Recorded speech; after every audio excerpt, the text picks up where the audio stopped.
Grimm. DKL, les conseils de Patrick Grimm, comportementaliste animalier et éducateur canin. Patrick, on entre dans le vif du sujet aujourd'hui, on va parler du chien. Alors, un humain, quand il adopte un chien, il a certaines exigences par rapport à lui, mais le chien, lui, il a des besoins. Et pourtant, l'un et l'autre ne vont pas forcément toujours ensemble, en tout cas, pas forcément logiquement pour un homme. Le gros problème du chien, c'est que il fait partie d'une autre espèce que la nôtre, il a forcément des besoins qui sont différents des nôtres. Or, nous vivons ensemble dans une société. Pour que tout le monde puisse un peu fonctionner correctement, il y a des règles à mettre en place et nous imposons à nos chiens des règles qui sont souvent très strictes parce que nous pensons qu'il faut que notre chien nous obéisse absolument et qu'il se fonde en gros dans un moule. Et ce moule, il n'est pas forcément facile pour le chien de respecter tout ça.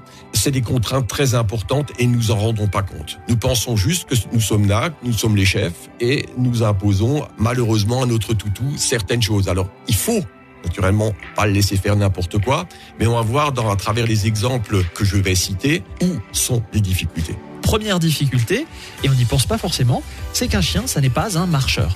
Le chien n'est pas un marcheur, c'est avant tout un trotteur. Donc ça signifie qu'il avance plus vite que nous. Et c'est même un coureur.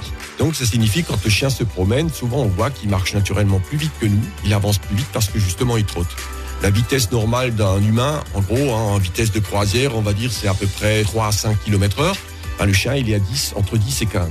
Ouais, d'où le problème justement du fait qu'on veut toujours le ramener au pied parce qu'il tire sur la laisse. Exact, il va forcément tirer sur la laisse. Et donc à partir de là, il y a des contraintes qu'on va lui infliger et le chien l'entend un peu d'une autre oreille. C'est-à-dire qu'il peut aller sniffer à droite, à gauche et d'où le problème. Donc on lui impose des règles déjà très strictes et le chien n'est pas forcément enclin à faire ça. Demain, nous allons aussi savoir pourquoi un chien ne peut pas rester aussi assis, toujours à la même place. C'est pas évident pour lui non plus d'obéir. Les exigences que nous avons en tant qu'humains ne sont pas forcément compatibles avec nos petits animaux à quatre pattes. DKL, retrouvez l'ensemble des conseils de DKL sur notre site internet et l'ensemble des plateformes de podcast.